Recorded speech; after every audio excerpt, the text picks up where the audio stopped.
BCom part 1 Bharat में आर्थिक पर्यावरण economic environment in India paper 1।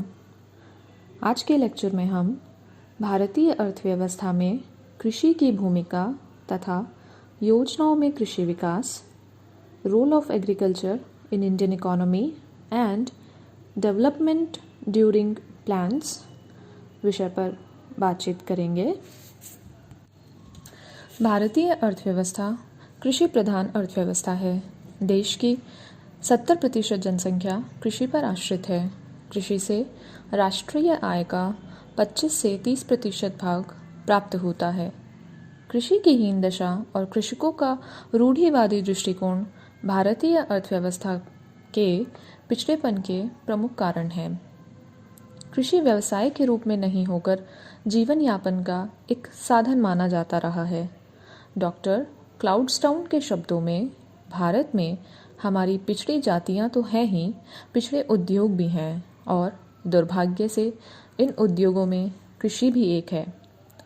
कृषि की हीन दशा को देखकर ही स्वर्गीय पंडित नेहरू ने कहा था, everything may wait but agriculture can not. There is nothing more important in India today than better agriculture.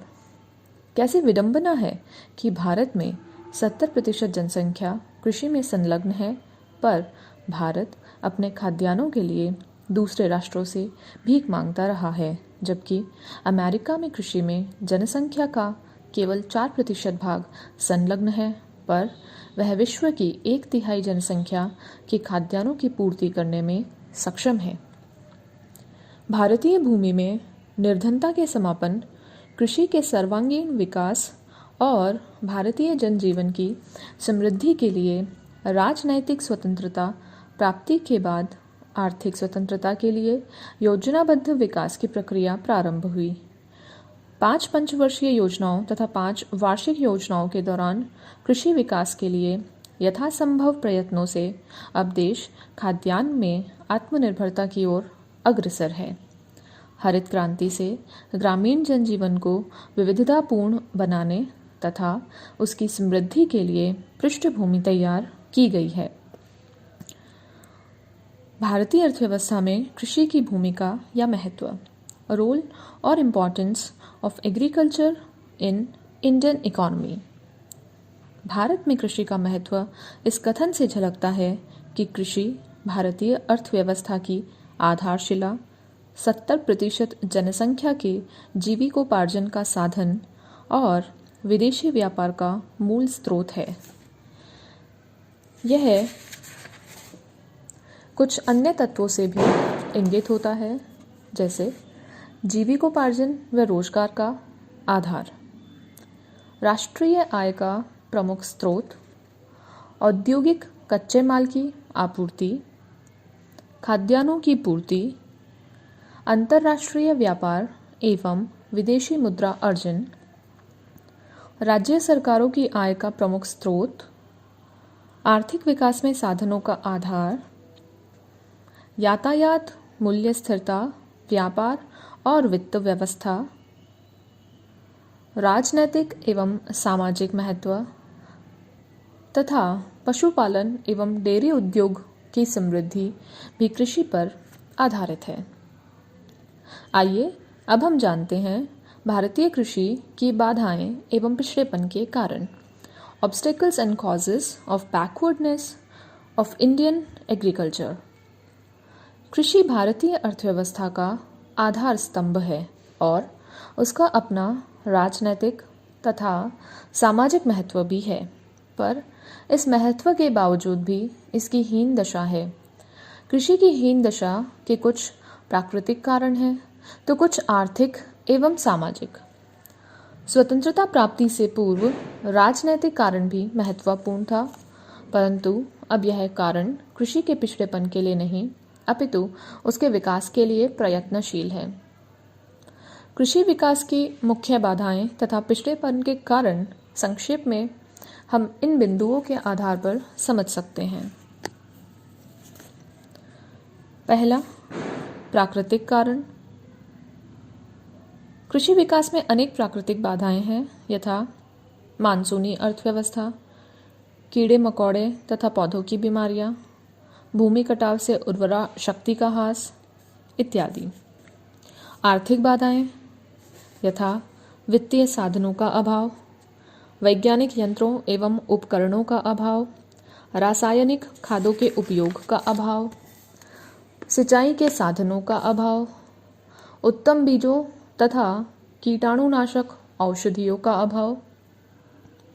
संगठनात्मक बाधाएं व कारण यथा खेतों का उपखंडन एवं उपविभाजन, दोषपूर्ण भूमि व्यवस्था एवं भूमि सुधार की धीमी गति, कृषि विशेषज्ञों तथा प्रशिक्षित कर्मचारियों का अभाव, अनार्थिक जोतें। कुछ सामाजिक एवं राजनीतिक बाधाएं भी हैं, जैसे जनसंख्या में तीव्र वृद्धि और कृषि पर बढ़ता जनभार, अशिक्षित रूढ़िवादी एवं परंपरागत दृष्टिकोण तथा कुछ राजनीतिक कारण। इस प्रकार कृषि विकास की अनंत बाधाओं का समापन भारतीय जनसंख्या की निर्धनता निवारण, औद्योगिक विकास और कृषि समृद्धि के लिए जरूरी है। स्वतंत्रता प्राप्ति के बाद पंचवर्षीय योजनाओं में कृषि नीति 1947 से 2015-16, agricultural policy during 5-year plans from 1947 to 2015-16। राजनीतिक स्वतंत्रता प्राप्ति के साथ ही आर्थिक स्वतंत्रता प्राप्ति करने के लिए भारत की कृषि प्रधान अर्थव्यवस्था में खाद्यान्न संकट, औद्योगिक कच्चे माल का अभाव, दोषपूर्ण भूमि व्यवस्था और कृषकों की हीन दशा से प्रभावित हो सरकार ने कृषि के संबंध में एक व्यावहारिक एवं सुनिश्चित नीति अपनाने का दृढ़ निश्चय किया। उस समय कृषि नीति का मूल उद्देश्य खाद्यान्न पदार्थों में आत्मनिर्भरता तथा औद्योगिक कच्चे माल की उत्पत्ति में वृद्धि करना था। अतः 1949 में अधिक अन्न उपजाऊ आंदोलन प्रारंभ किया गया। यह तात्कालीन खाद्यान्न संकट से मुक्ति पाने के लिए प्रारंभिक प्रयास था। 1950 में योजना आयोग का निर्माण हुआ और योजना आयोग ने भी देश के भावी आर्थिक विकास में कृषि विकास को प्राथमिकता दी। यही कारण था कि प्रथम योजना के सार्वजनिक क्षेत्र में होने वाले 1960 करोड़ रुपए व्यय में से कृषि तथा संबद्ध कार्यक्रमों और सिंचाई पर 601 करोड़ रुपए व्यय किया गया, जो कि कुल योजना व्यय का 30.6% भाग था। प्रकृति की कृपा दृष्टि से कृषि उत्पादन में लक्ष्य से भी अधिक उत्पत्ति के आसार दृष्टिगोचर हुए। सन 1952 में ग्रामीण क्षेत्रों में सर्वांगीण विकास के लिए सामुदायिक विकास कार्यक्रम तथा सन 1958 में राष्ट्रीय विस्तार सेवा कार्यक्रम प्रारंभ किया गया। सन 1953 में खाद्यान्न का पर्याप्त उत्पादन होने से 1954 तक खाद्यान्न नियंत्रण हटा लिया गया, पर इसके कारण कृषि उत्पादित वस्तुओं के मूल्य में 15 से 20% की कमी हुई, जबकि 1955-56 से खाद्यान्न तथा अन्य वस्तुओं के मूल्य में वृद्धि का दौर प्रारंभ हो चुका था। खाद्यान्न के आयात के संबंध में यह नीति अपनाई गई थी कि आयात केवल संकट काल के लिए भंडार निर्मित करने के लिए ही किया जाए। योजना आयोग ने कृषि उत्पादन में वृद्धि के लिए संस्थागत परिवर्तनों तथा प्रौद्योगिक परिवर्तनों पर ही अधिक बल दिया। फलस्वरूप 1960-61 तक संपूर्ण देश में 40% कृषि योग्य भूमि पर फैली हुई जागीरदारी तथा जमींदारी प्रथा का उन्मूलन कर दिया गया। काश्तकारी व्यवस्था में सुधार के लिए लगान की अधिकतम सीमा, काश्तकारों की बेदखली के विरुद्ध सुरक्षा, भूस्वामित्व अधिकार दिलाना तथा कृषि पुनर्संगठन में जोत की सीमा निर्धारण, चकबंदी, सहकारी कृषि, भूदान आंदोलन तथा भूमिहीनों को भूमि वितरित करने की नीति लागू रही, ताकि सामाजिक न्याय के परिवेश में उत्पत्ति वृद्धि की प्रेरणा मिले। संस्थागत परिवर्तनों में वित्तीय संस्थाओं का विकास तथा कृषि विपणन व्यवस्था आदि महत्वपूर्ण रहे। 1956 में खाद्यान्न में राज्य व्यापार की व्यवस्था लागू हुई। 1957 में ही अशोक मेहता समिति ने खाद्यान्न स्थिरीकरण संगठन की स्थापना का सुझाव दिया था। 1959 के नागपुर अधिवेशन में कृषि भूमि सुधारों को गति प्रदान करने तथा सहकारी कृषि को प्रोत्साहित करने का प्रस्ताव पारित किया। प्रौद्योगिकी परिवर्तनों में सिंचाई साधनों का विकास, उन्नत बीज, रासायनिक खाद और कृषि के वैज्ञानिक उपकरणों के उपयोग में विस्तार की नीति प्रभावी रही। इस प्रकार हम देखते हैं कि द्वितीय पंचवर्षीय योजना के अंत तक योजना आयोग की कृषि नीति कुछ सीमा तक संस्थागत और प्रौद्योगिक परिवर्तनों से कृषि उत्पादन वृद्धि के उद्देश्य में तो सफल रही, परंतु कृषि क्षेत्र में क्रांतिकारी परिवर्तनों का श्री गणेश नहीं कर पाई। अतः देश में कृषि विकास के लिए प्रभावी, व्यावहारिक, सुनिश्चित और सुदृढ़ नीति की आवश्यकता महसूस की जाने लगी। जनसंख्या की विस्फोटक वृद्धि ने नीति निर्माताओं को अधिक सजग होने का संकेत दिया। कृषि विकास की नवीन व्यूह रचना, हरित क्रांति, new strategy of agricultural development, green revolution. तृतीय पंचवर्षीय योजना के मध्य अवधि मूल्यांकन में कृषि विकास की धीमी प्रगति ने परंपरागत कृषि के स्थान पर वैज्ञानिक कृषि को बढ़ावा देने की प्रेरणा दी, जिसमें आधुनिक वैज्ञानिक विधियों के अधिकाधिक प्रयोग से अल्पकाल में कृषि उत्पादन में तीव्र गति से उत्पादन वृद्धि हो सके।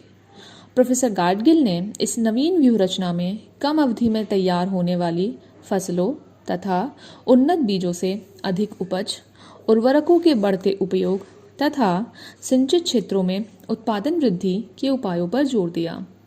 प्रोफेसर VKRV राव ने भारतीय कृषि को प्रायोगिक बनाने पर बल दिया और कहा कि नई व्यूह रचना भूमि, जनशक्ति एवं अन्य आंतरिक साधनों के चयनित क्षेत्रों में समन्वित उपयोग से कम समय में अधिकाधिक कृषि उत्पादन की अपेक्षा करती है।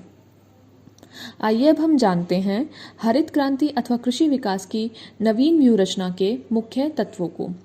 Main features of green revolution और new strategy of agricultural development.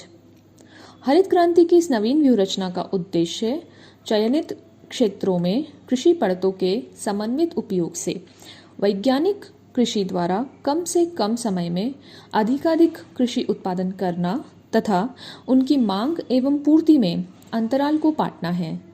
इसके अंतर्गत उर्वरकों का बढ़ता प्रयोग, कीटाणुनाशक दवाओं, मशीनों, उन्नत बीजों, सिंचाई के साधनों आदि को विशेष बढ़ावा देने का समावेश किया गया है। इस नवीन व्यूह रचना में जो तत्वों की प्रधानता है उन्हें हम जानते हैं।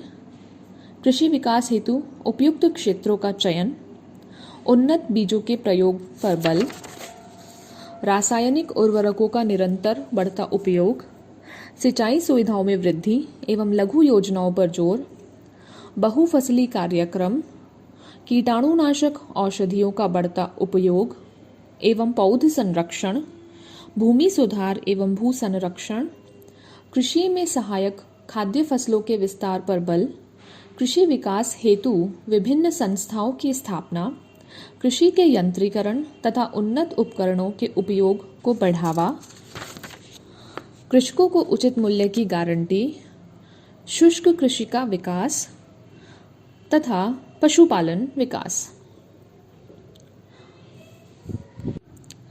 आइए अब हम जानते हैं हरित क्रांति की विफलताएं, दुष्प्रभाव एवं आलोचनाएं, failures, disadvantages and criticism of green revolution.